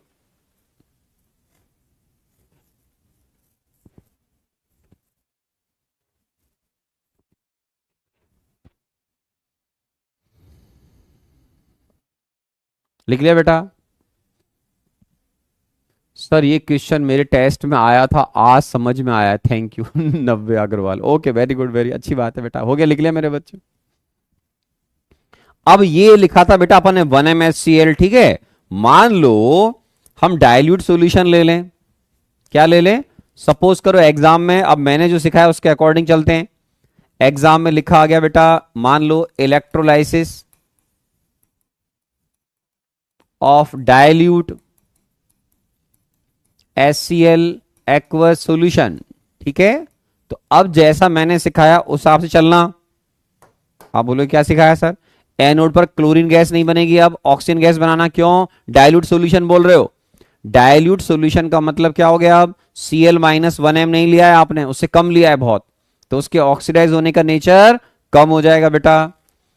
तो अब यहां लिखेंगे अपन एनोड पर सर इस समय जो रिएक्शन होगी 2H2L 4H plus ion plus oxygen gas plus 4 electron, ये ई नॉट ओपी, थ्योरेटिकल तो वही -1.23 वोल्ट लिखते हैं बेटा, ठीक है।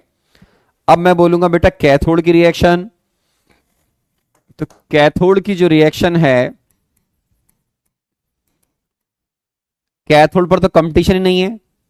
HCl लोगे तो H प्लस आयन का सोर्स HCl ही होगा, वाटर नहीं होता बेटा। वाटर से तो आपने पढ़ा होगा आयनिक, वाटर से आने वाले H प्लस आयन तो नेग्लिजिबल होते हैं। तो जब जब आपको लगे कि H प्लस आयन का सोर्स एसिड है तो सीधा H प्लस आयन से एग्जाम में हाइड्रोजन गैस बनाना। और अगर आपको लगे कि H प्लस आयन का सोर्स वाटर नहीं है, सॉरी एसिड नहीं है, कोई और है, मतलब मान लो आप कल को NaCl मिलाओगे तो उसमें वाटर के आयनाइजेशन की रिएक्शन ऐड कर देना, जैसे लास्ट क्लास में सिखाया था मैंने, अभी दोबारा बता दूंगा, है ना, दोबारा बता देंगे अभी। कैथोड, कैथोड पर होता है रिडक्शन। रिडक्शन में आप क्या लिखना बेटा, यहां पर बैलेंस करने के चक्कर में ऐसे लिखना 4H plus ion 4 electron 2H2G, इसका ई नॉट होता है मेरे बच्चों 0, ठीक है। अब इसके बाद हम इन दोनों रिएक्शन को ऐड कर लेंगे, तो ये हमारी आ जाएगी सेल रिएक्शन। अब सेल रिएक्शन क्या आ रही है बेटा, देखो interesting, 2H2L converting into 2H2G plus O2G, ये N कैंसिल हो गया बेटा, ठीक है। आपने देखा N का वैल्यू 4 आ गया, और ई नॉट भी देख लिया आपने। आप बोलोगे हाँ देख लिए सर। तो आपसे एग्जाम में पूछा जाएगा कि एनोड पर क्या बनेगा, तो आपका आंसर होगा सर ऑक्सीजन गैस। ये हो गया JEE Main Advance, cathode hydrogen gas. तो जेई मेन एडवांस में आपसे ऐसे क्वेश्चन पूछे जा सकते हैं। तो electrolysis of dilute HCl solution में आपके आंसर होंगे एनोड पर ऑक्सीजन गैस बनेगी मेरे बच्चों, और कैथोड पर हाइड्रोजन गैस बनेगी। लिख लीजिए। तुमने 9th-10th क्लास में, आई डोंट नो, मुझे पता नहीं है आपके बोर्ड के हिसाब से चेंज हो गए हो, तो कभी तुमने मेरे बच्चों पढ़ा हो जीवन में, और याद हो किसी बच्चे को कि हमने बचपन में कोई पढ़ा हो ऐसा किसी बुक में कि सर हम जब पानी लेते हैं उसमें कुछ ड्रॉप एसिड की मिला देते हैं, और जब उसका इलेक्ट्रोलाइसिस करते हैं तो दो गैस बनती हैं।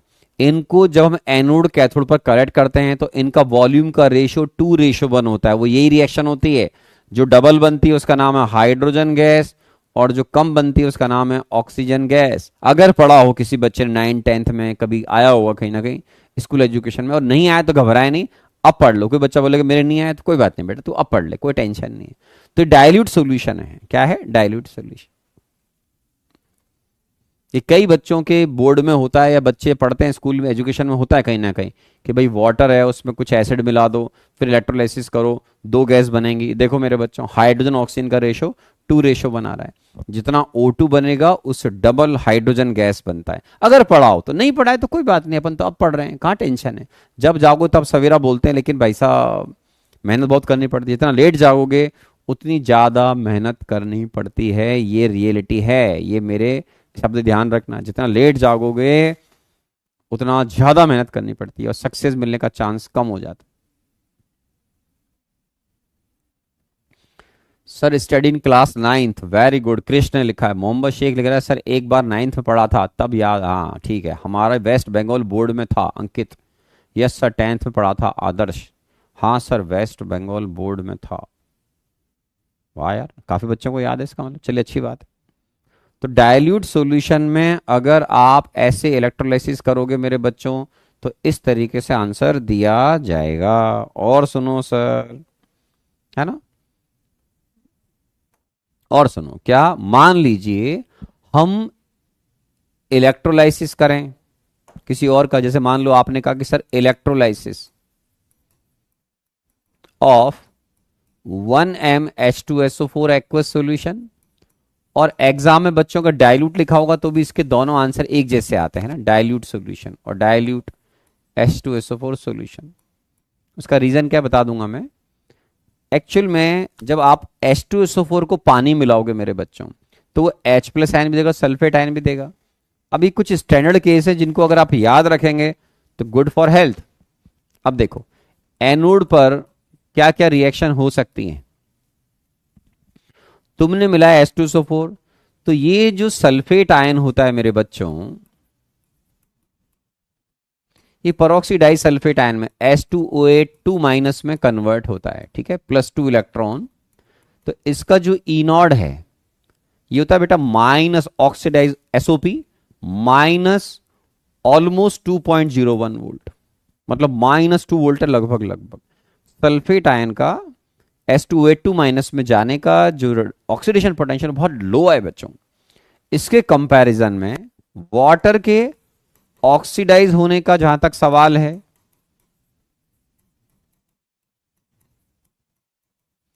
वो काफी ज्यादा है। ई नॉड OP -1.23 वोल्ट। मैं मान रहा हूं कि आप अगर प्लेटिनम वाली सरफेस जो मैंने बताई वो लोगे तो भी लगभग ये -1.48 के आसपास हो जाएगा। तो बड़ा गैप है इन दोनों के अंदर, इन दोनों में बहुत बड़ा गैप है मेरे बच्चों, ठीक है।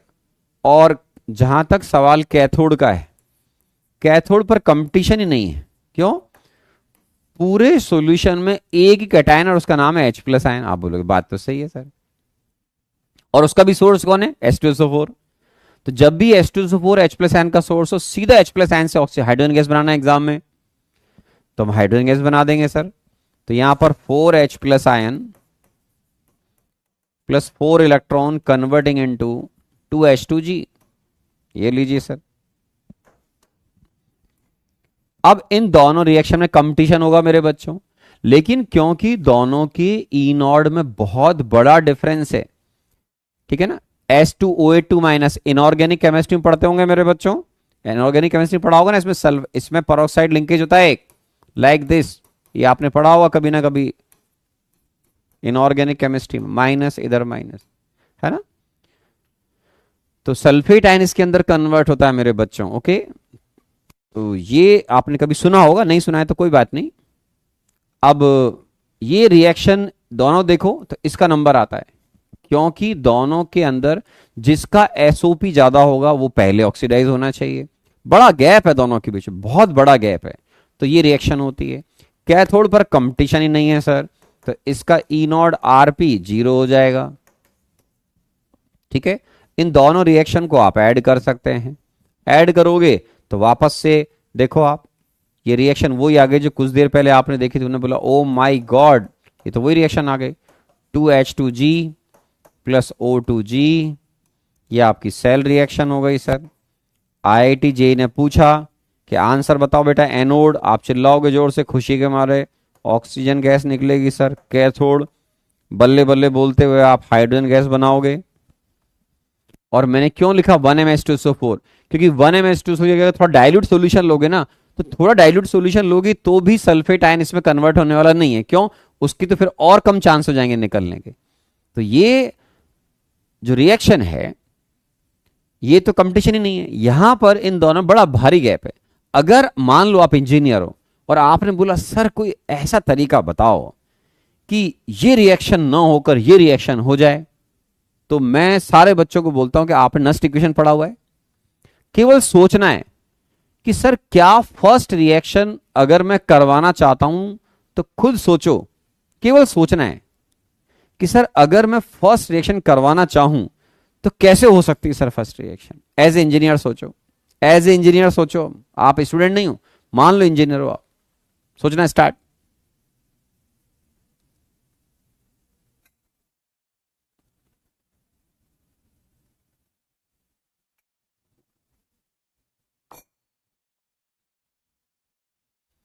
नहीं सोच पाए? थोड़ा टाइम लैग भी होता है, आप लिखते हैं मैं सुनता हूं, उसमें काफी सेकंड का फर्क आया था, तो मैं वेट कर रहा हूं अभी।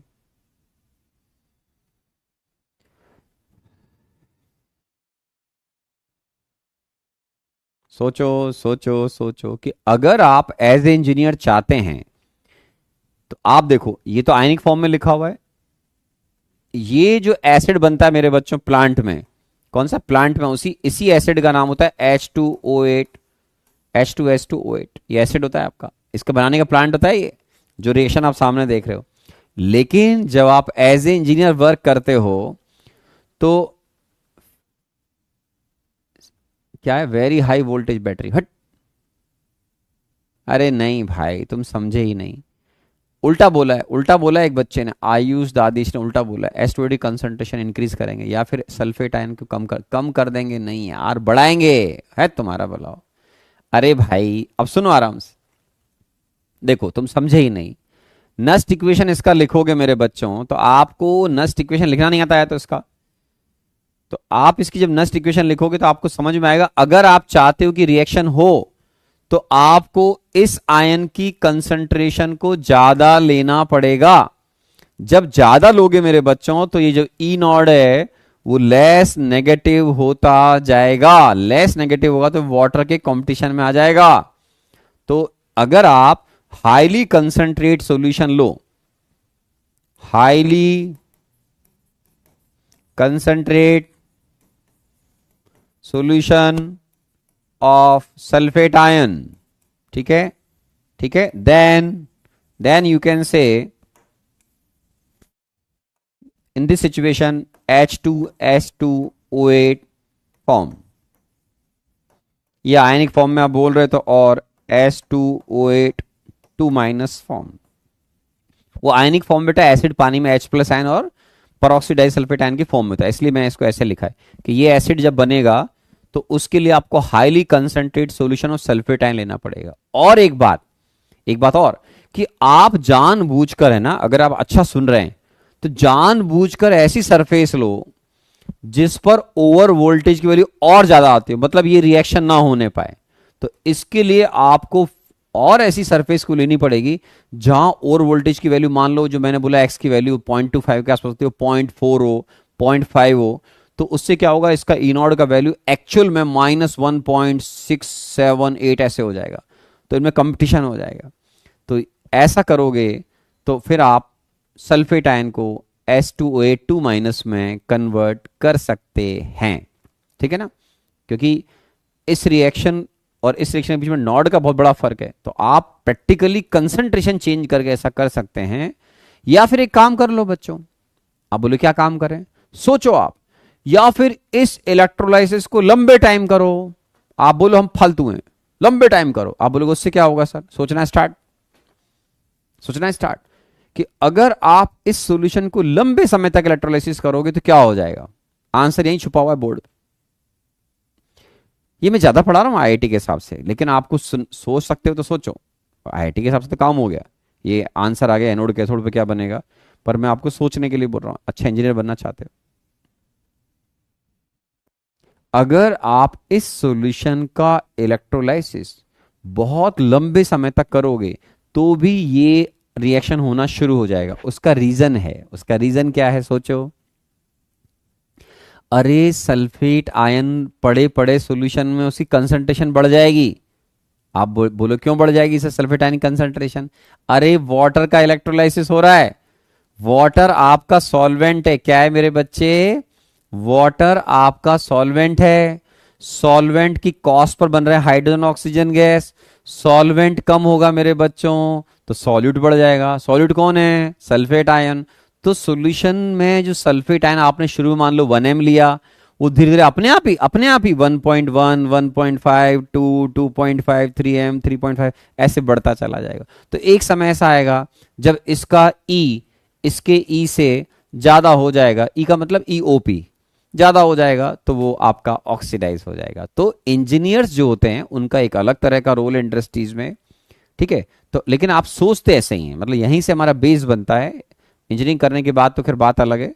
तो ये जो रिएक्शन है, आप अगर चाहते हैं कि ये रिएक्शन हो तो आप सल्फेट आयन का सॉल्यूशन कंसंट्रेट लें, या आप ओवर वोल्टेज की वैल्यू ज्यादा ले लें, ऐसी सरफेस चेंज कर लें, या फिर आप वाटर इसका इलेक्ट्रोलाइसिस लंबे समय करें, क्योंकि पानी कंज्यूम होगा, सॉल्वेंट है। तो आपको समझ में आ गई होगी बात, सॉल्यूट का रखा रखा कंसंट्रेशन बढ़ जाएगा। क्यों? सॉल्यूशन में होता कौन है? सॉल्यूट और सॉल्वेंट। सॉल्वेंट की कंसंट्रेशन, सॉल्वेंट अगर कम होता जाएगा तो सॉल्यूट कंसंट्रेशन बढ़ती जाएगी। वेरी सिंपल, ठीक है। तो एक्चुअल में इंडस्ट्रीज के हिसाब से इनको बाई प्रोडक्ट बोलते हैं कि आपने प्लांट किसका डाला। सच यही है कि आप इंडस्ट्री में काफी लंबे समय इनका इलेक्ट्रोलिसिस करते हैं तो दोनों प्रोडक्ट बनते हैं। तो जो मेजर प्रोडक्ट बनेगा वो ठीक, दूसरे को बाई प्रोडक्ट बोलते हैं इंडस्ट्री में। कैसे? एक प्रोडक्ट ज्यादा बना, एक कम बना, जो ज्यादा बनता है वो मेजर प्रोडक्ट, जो कम बनेगा वो बाई प्रोडक्ट हो जाएगा आपका।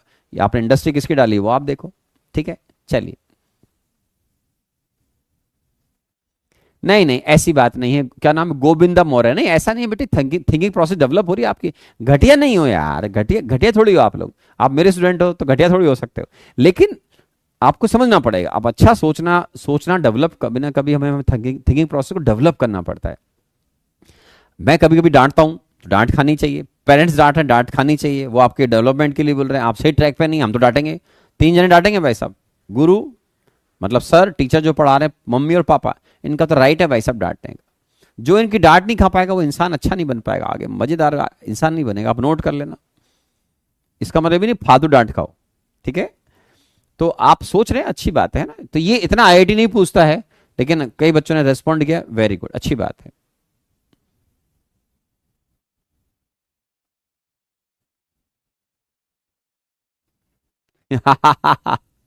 आपके बोलने पर इंजीनियर बन गया सर मैं, फिर आपने आंसर दिया अगेन स्टूडेंट बन गया। हाँ कोई बात नहीं बेटा, डेवलपमेंट प्रोसेस है, धीरे धीरे सीखते हैं बेटा ना। Whole life is learning process, सीखते जाइए। मैं भी सीख रहा हूँ, जीवन चलता जा रहा है। चलते चलते मेरे सर के बाल ही खत्म हो चले बेटा। देखो 23 साल से पढ़ा रहा हूँ, 23-24 साल हो गए, है ना। तो कोई बात नहीं, जीवन है, चलता रहता है।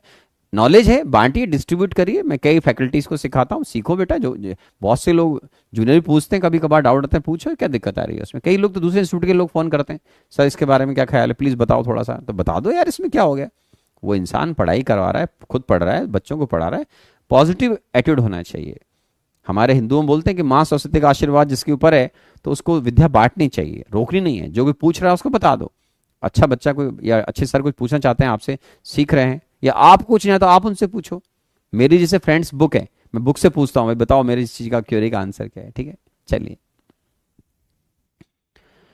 अब और आगे बढ़ते हैं सर, कि आपने सल्फ्यूरिक एसिड की बात करी सर, बहुत बढ़िया, अच्छी बात है, ठीक, इलेक्ट्रोलाइसिस किया।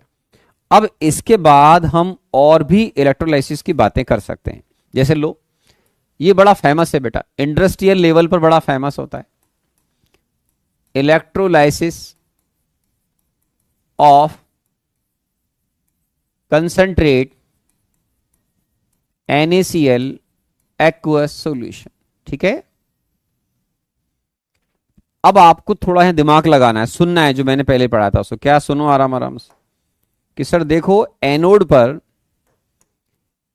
पर अब आपने कंसंट्रेट बोल दिया है, कंसंट्रेट।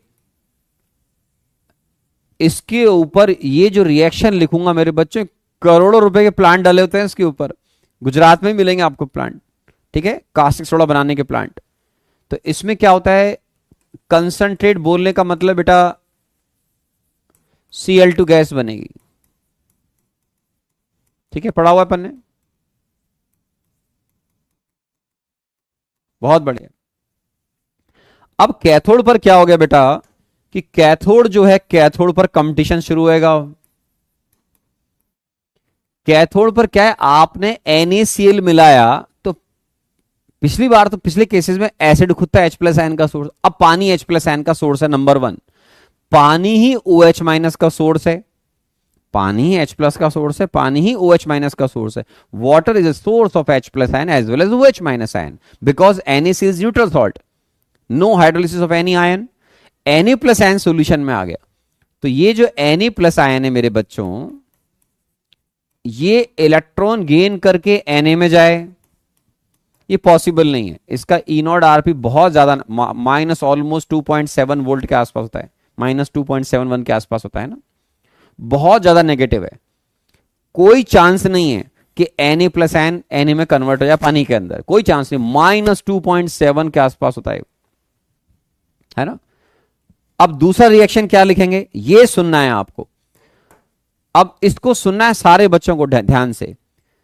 कैथोड पर इस बार जब रिएक्शन होगी दिमाग लगाना शुरू करो, Na प्लस तो रिड्यूस नहीं होगा। अब पानी ही H प्लस का सोर्स है, पानी ही OH माइनस का सोर्स है, तो वाटर का जो H प्लस आयन है वो रिड्यूस होगा। जैसे ही वो रिड्यूस होगा तो वाटर को और आयनाइज होकर अपने इक्विलिब्रियम को मेंटेन करना पड़ेगा। तो मैंने दो रिएक्शन को ऐड करके पिछली क्लास में सिखाया था, रिडक्शन ऑफ वाटर, याद करो, जिसमें मैंने पहले कहा था बेटा कि H plus ion electron gain करके हाइड्रोजन गैस में कन्वर्ट होगा और वाटर और आयनाइज होगा, तो मैंने इसे लिखा होगा 2H2O converting into 2H plus plus 2H minus. तो रिडक्शन तो H प्लस आयन का हुआ है, लेकिन रिएक्शन कैसे लिखते हैं कि H प्लस आयन जब हाइड्रोजन गैस में कन्वर्ट होगा तो वाटर को और आयोनाइज होना पड़ेगा। तो उन दोनों को रिएक्शन को जोड़ करके हमने ये रिएक्शन बनाया था पिछली क्लास में, याद करो बेटा।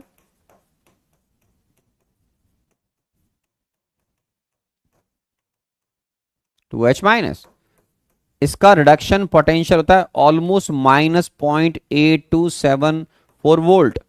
आप राउंड फिगर में माइनस 0.83 लिख लो, माइनस 0.83 वोल्ट। मैंने आपसे कहा था लास्ट क्लास में आपको दो रिएक्शन जरूर याद होनी चाहिए। एक का इनोड याद है हाइड्रोजन इलेक्ट्रोड वाले का, एक ऑक्सीडेशन ऑफ वाटर, एक रिडक्शन ऑफ वाटर। ये अब आप कोई बच्चा मान लो मेरे से पूछे जो ध्यान से नहीं सुन रहा है या ध्यान नहीं दिया या रिवीजन नहीं करा कि सर आपने इस बार H प्लस आयन से हाइड्रोजन गैस क्यों नहीं बनाई। H प्लस आयन की रिडक्शन से हाइड्रोजन गैस बन रही है, लेकिन क्योंकि वाटर सोर्स है H प्लस आयन का, तो उसमें वाटर के आयनाइजेशन की रिएक्शन जोड़ो जो लास्ट क्लास में सिखाई थी, तभी रिएक्शन बनेगा। तो इसको बोलते हैं रिडक्शन ऑफ वाटर रिएक्शन, ठीक है। अब इस रिएक्शन के बाद आराम से देखें, आपने पानी में क्या मिलाया था, आप बोलोगे NaCl। तो देखो सेल रिएक्शन पहले आयनिक फॉर्म में लिख रहा हूं मेरे बच्चों, एनोड पर रिएक्शन होगी, कैथोड पर ये रिएक्शन का नंबर नहीं आएगा, दोनों के आरपी में जमीन आसमान का फर्क है, ठीक है। तो ये ऑलमोस्ट माइनस 2.3 वोल्ट होगा, ऑलमोस्ट, है ना, माइनस 2.73 के आसपास होता है। तो ये अब देखो इन रिएक्शन को जोड़ रहा हूं, 2Cl माइनस एक्वस, सारे बच्चे देखते रहेंगे, 2H2L converting into chlorine gas plus hydrogen gas plus 2OH minus. ये देखो ये आयनिक फॉर्म में रिएक्शन लिखा गया है। अब तुमने पानी में क्या मिला था बेटा, NaCl। NaCl रेडॉक्स की लैंग्वेज में Na प्लस आयन यहां पे कंज्यूम नहीं हुआ है, काम नहीं आया है। रेडॉक्स में मैंने बताया था आपको स्पेक्टेटर आयंस, आप बोलोगे बोला तो था सर, क्या बोला था, स्पेक्टेटर आयंस। तो आप क्या करोगे बेटा, इस रिएक्शन में पहले आपने आयनिक फॉर्म में सेल रिएक्शन लिख लिया, ऐसा रिएक्शन हो रहा है। अब इसको हम लिखते कैसे, और करके लिख रहा हूं, जो आपने NaCl मिलाया था उसका Na प्लस आयन आज भी सॉल्यूशन में पड़ा हुआ है, तो उसको ऐसे लिखो 2Na प्लस आयन, उसको दोनों तरफ जोड़ दो मेरे बच्चों, plus 2Cl minus aqueous plus water converting into Cl2 gas plus H2 gas plus 2OH minus plus 2Na plus ion. Na plus ion electrolysis से पहले भी था, बाद में भी है, बीच प्रोसेस में भी चलता रहेगा। तो मैंने ये कहा कि Na प्लस आयन कंज्यूम नहीं हुआ पूरे प्रोसेस में, तो इनको बोलते हैं रेडॉक्स में स्पेक्टेटर आयंस। मैं दोनों तरफ Na प्लस को जोड़ रहा हूं मेरे बच्चों, देखो आप, तो आपकी जो इफेक्टिव सेल रिएक्शन है जो प्लांट होता है वो अब रिएक्शन बनेगी। इसको आयनिक फॉर्म में लिखोगे बेटा 2NaCl, इसको बोलोगे 2NaOH। जेई के हिसाब से आंसर आ गए कि सर अगर आईआईटी मुझसे पूछेगा तो मेरा आंसर होगा एनोड पर क्लोरीन गैस निकलेगी, कैथोड पर हाइड्रोजन गैस निकलेगी। जो बच्चे कम पढ़ते हैं उनके लिए आईआईटी के हिसाब से इतना तो करोगे कम से कम जेई मेन में कि सर आंसर तो निकाल ही देंगे, एनोड पर क्लोरीन और कैथोड पर हाइड्रोजन गैस बनेगी। रिएक्शन क्या लिखोगे मेरे बच्चों? रिएक्शन लिखोगे, ये आयनिक फॉर्म में लिखा था, Na+N कंज्यूम नहीं हुआ लेकिन सॉल्यूशन में पहले भी था, बीच में भी रहेगा, बाद में भी रहेगा। तो NaCl पड़ा हुआ आयनिक कंपाउंड होता है, पानी में Na+ और Cl- की फॉर्म में होता है। NaOH स्ट्रॉन्ग बेस है, वो पानी में Na+ और OH- के फॉर्म में होता है। तो इस रिएक्शन को आप कैसे लिखोगे सोचो, जोड़ दो इसको। तो आप कभी इंडस्ट्री में जाएंगे तो हम पढ़ेंगे production of caustic soda. NaOH को जितना मुझे याद है कास्टिक सोडा ही बोलेंगे इसको, और ये ब्राइन बोलते हैं NaCl के सॉल्यूशन को, नहीं तो NaCl के सस्ता होता है बेटा, NaCl सस्ता होता है। और NaCl के बदले में आपको देखो क्या क्या मिल रहे हैं, क्लोरीन अलग मिल रही है, हाइड्रोजन अलग मिल रही है, और NaOH अलग मिल रहा है, सब बिकता है। लिख लो भाई साहब, आगे चलें। तो यहां लिखो इसको 2NaCl एक्वस प्लस आराम आराम से, ठीक है, प्लस आराम से वाटर जोड़ो, plus 2H2OL converting into Cl2 plus hydrogen gas, ठीक है, ओके, ये हाइड्रोजन गैस भी आ गई, और प्लस 2NaOH लिख दो, 2NaOH एक्वस। तो इंडस्ट्रीज में इसको बोलते हैं प्रोडक्शन ऑफ NaOH। ये इंडस्ट्रियल एप्लीकेशन है कि अगर आप NaOH बनाना चाहते हैं तो हम NaCl का इलेक्ट्रोलाइसिस करते हैं मेरे बच्चों, क्या करते हैं, NaCl का इलेक्ट्रोलाइसिस करते हैं, और ये काफी सस्ता होता है। और इसके बदले में देखो आपको वैल्यूएबल प्रोडक्ट्स मिल रहे हैं, कौन कौन, क्लोरीन, हाइड्रोजन और NaOH, सबके सब कॉस्टली हैं, बिकते हैं बढ़िया।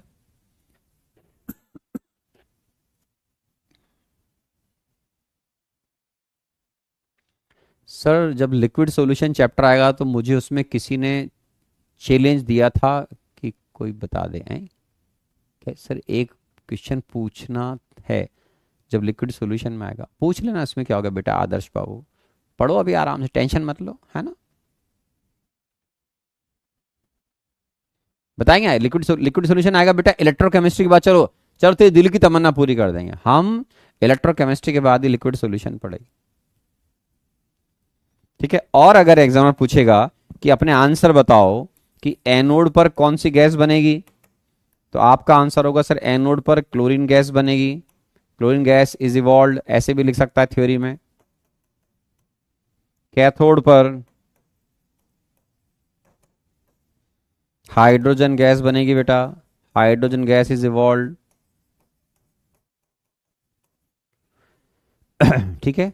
तो हमारा जो इलेक्ट्रोलाइसिस प्रोसेस है उसमें हम इस तरीके से एनोड कैथोड प्रोडक्ट को आइडेंटिफाई करते हैं। अभी और केस भी लेंगे हम, ऐसा नहीं है, पर अभी मैंने NaOH का एक बड़ा इंपॉर्टेंट केस है ये, इसको इनफैक्ट अगर आप दिमाग में रखेंगे तो वेरी गुड फॉर हेल्थ, अच्छा है, ठीक है। आपसे IIT JEE में जो पूछा जा सकता है वो यही है कि रिएक्शन या एनोड कैथोड की प्रोडक्ट बताओ, तो आप एनोड कैथोड की प्रोडक्ट बता देंगे। सर जी सॉलिड स्टेट चैप्टर है हमारे सिलेबस में, हाँ है, लेकिन वो जेई मेन के सिलेबस में नहीं है, वो बेटा जेई एडवांस के सिलेबस में solid state, gas state, solid state, ये दोनों ही हमारे जो हैं, ये मेरे यार निशान जिंदल के इंटरव्यू में भी मैंने बोला था, उसने पूछा था, या तो आपने देखा नहीं होगा वो, इसीलिए बोलता हूँ कभी कभार यूट्यूब चैनल कभी कभार देख लिया करो। तो आप मेरा यूट्यूब चैनल जिन्होंने ज्वाइन नहीं करा है, वो मैंने क्लास में 3-4 बार बोला हुआ है कम से कम, एन अवस्थी या सोडियम सर के नाम से, एन अवस्थी के नाम से मिल जाएगा यूट्यूब चैनल, ठीक है, ज्वाइन कर सकते हैं। तो उसमें मैंने बोला था कि भाई gas state, radio activity of physical chemistry से हटा दिया गया सर, 2 साल हो गए आराम से, उसके अलावा गैस स्टेट और आपका जहां तक सॉलिड स्टेट है ये आपके जेई एडवांस के सिलेबस में है, जेई मेन के सिलेबस में अब नहीं है, ठीक है।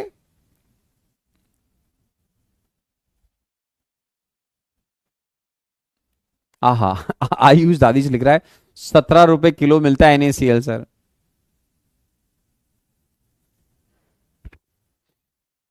है ना? हाँ सर ठीक है। हाँ हाँ हाँ बिल्कुल बिल्कुल, Cl- की कंसंट्रेशन के अकॉर्डिंग NaOH का प्रोडक्शन, NaOH का प्रोडक्शन भी काफी अच्छा होता है बेटा, कंसंट्रेट बन जाता है ना। ये आ गया सर, बहुत बढ़िया। ओके, अब अपने आप सोचना है बस, अब कोई रिएक्शन नहीं करना, सोचना स्टार्ट। क्या? अगर तुमने डाइल्यूट NaCl का एक्वस सॉल्यूशन लिया तो बस सोच करके बताना है कि एनोड पर कौन सी गैस बनेगी और कैथोड पर कौन सी गैस बनेगी, बस सोचना है केवल। डाइल्यूट NaCl सॉल्यूशन, दिमाग लगाना है, लगाओ। सब कुछ लिखा हुआ है आपके पास। IIT वाले पूछेंगे मुश्किल है, लेकिन अगर डाइल्यूट बोल देंगे तो आपको आंसर देना ना चाहिए। सही मायनों में एग्जाम में NaCl के इलेक्ट्रोलाइसिस का मतलब कंसंट्रेट सॉल्यूशन का इलेक्ट्रोलाइसिस ही होता है, क्योंकि उस पर करोड़ों रुपए के प्लांट डले हुए हैं, उसको बोलते हैं इंडस्ट्रियल एप्लीकेशन। डाइल्यूट NaCl में अगर आप सोचोगे तो आप बोलोगे सर एनोड पर वाटर का ऑक्सीडेशन हो जाएगा, कैथोड पर वाटर का रिडक्शन हो जाएगा। क्यों? ना तो Na+ का नंबर आने वाला रिडक्शन में, ना Cl- का नंबर आने वाला। तो सही मायनों में इसका इलेक्ट्रोलाइसिस हुआ ही नहीं है NaCl का। इसके किसी भी आयन का ना तो ऑक्सीडेशन हुआ ना रिडक्शन हुआ। तो पानी का ऑक्सीडेशन होगा तो एनोड पर ऑक्सीजन गैस निकलेगी बेटा, और कैथोड पर हाइड्रोजन गैस निकलेगी मेरे बिट्टू। Very simple. तो वाटर का ही, हाँ सही। अरे वाह यार, एक आदमी आंसर भी दे दिया, एनोड पर O2, कैथोड पर CH। वाह वाह वाह वाह, छा गए तुम तो यार सब। बहुत सारे लड़कों ने सही आंसर दिया है। गजब गजब गजब। ठीक है, तो ये बड़ा अच्छा है। अब आपका होमवर्क, कि आप जब आओगे तो संडे का टेस्ट है भाई साहब, संडे के बाद अपन क्या करेंगे, लिखो भाई साहब। होमवर्क, मेहनत करना। जितने क्वेश्चन मैंने आज बताया अगली क्लास में ऐसे नहीं बताऊंगा, जो क्वेश्चन डायरेक्ट थ्योरी बेस्ड है वो नहीं बताऊंगा, मेहनत करके आना। Homework, exercise number 2। ठीक है, एक्सरसाइज नंबर 2 में अभी आपको आयनिक भी आना चाहिए थोड़ा बहुत इसके लिए। ठीक है, तो इसमें आपको 1 से 14 प्रॉब्लम सॉल्व करने। ठीक है, यही होमवर्क है आपका। कितना? 1 से 14 प्रॉब्लम, 14 प्रॉब्लम सॉल्व करने हैं। टिडिंग टोंग टोंग टोंग। ठीक है सर, टेस्ट कल नहीं है, टेस्ट आपका अगले संडे होना चाहिए। ठीक है, ओके बच्चों। तो अपन अभी ध्यान रखना, मैं इलेक्ट्रोलाइसिस अभी कुछ सॉल्यूशन के और पढ़ाऊंगा। और आपने कभी इलेक्ट्रो रिफाइनिंग का नाम सुना हो, इलेक्ट्रोप्लेटिंग का नाम सुना हो, वो भी अगली क्लास में आ जाएंगे। ठीक है, तो सीखिए, जितना सीख पाएंगे उतना अच्छा है। मेहनत करते रहिए। ठीक है, खुश रहिए। Thank you very much.